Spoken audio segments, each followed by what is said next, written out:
Quasiment absente de l'espace public depuis des semaines, la chef du gouvernement de Hong Kong fait une annonce en signe d'apaisement.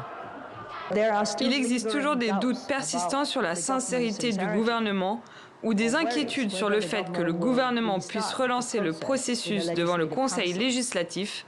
Alors je voudrais le répéter ici, il n'y a aucun projet en ce sens, le projet de loi est mort.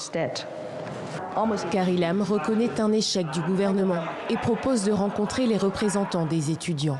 Elle affirme que le texte suspendu en juin ne sera pas représenté au Parlement local.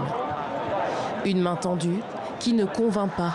Les manifestants réclament le retrait pur et simple du projet de loi sur les extraditions vers la Chine avant son expiration légale à la fin de la prochaine session parlementaire en juillet 2020.